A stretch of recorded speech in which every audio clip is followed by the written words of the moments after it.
Magandang umaga sa ating lahat, mga katribo. Sa kasalukuyan na ginagaling June 12 Independence Day sa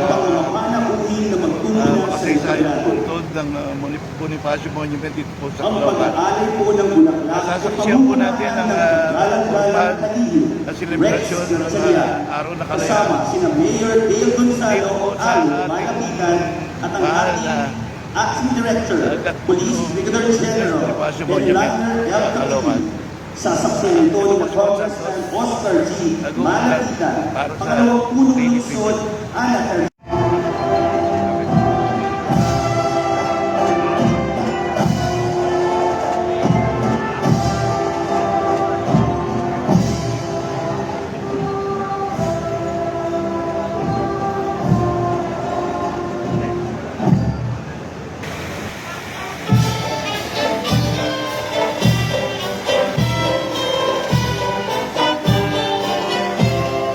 Nakasulat sa mga aklat, ito ay buhay na kwento ng sambayanang Pilipino.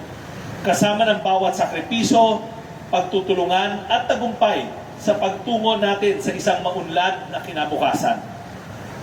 Sa gitna ng lahat ng ito, nananatili ang isang mahalagang katotohanan. Ang kalayaan ay hindi natatapos sa pagwawakas ng kolonyalismo. Ito ay patuloy na pakikibaka laban sa kahirapan, kawalan ng oportunidad, at hindi pagkapantay-pantay. Kaya naman, ang kasaysayan natin ngayon ay kasaysayan ng pagkilos, malasakit at bayanihan. Bilang kalihim ng kagawaran ng kagalingang panlipunan at pagpapaunlad, araw-araw naming nakikita ang tunay na anyo ng kalayaan. Ang kalayaang maprotektahan ang mga karapatan, makatawid sa kahirapan, makakain ng sapat, makapag-aral ang bawat bata, at mamuhay ng may dignidad. Sa ilalim ng pamumuno ni Pangulong Ferdinand R. Marcos Jr., patuloy na pinagtitibay ng pamahalaan ang mga programang nangangalaga sa mga vulnerableng Pilipino.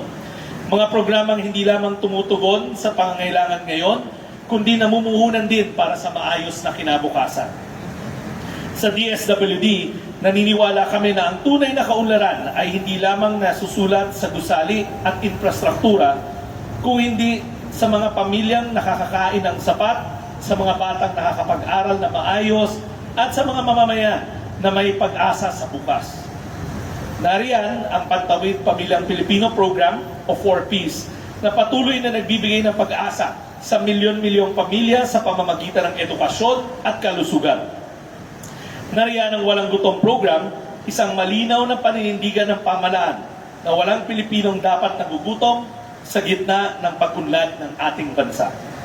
Kasama rin ang iba't ibang programang panlipunan para sa mga senior citizen, persons with disabilities, kabataan at mga pamilyang nasa krisis, mga patunay na nagkakaroon ng pamahalaang hindi lamang sa panahon ng tagumpay, kundi higit sa lahat sa panahon ng pangangailangan.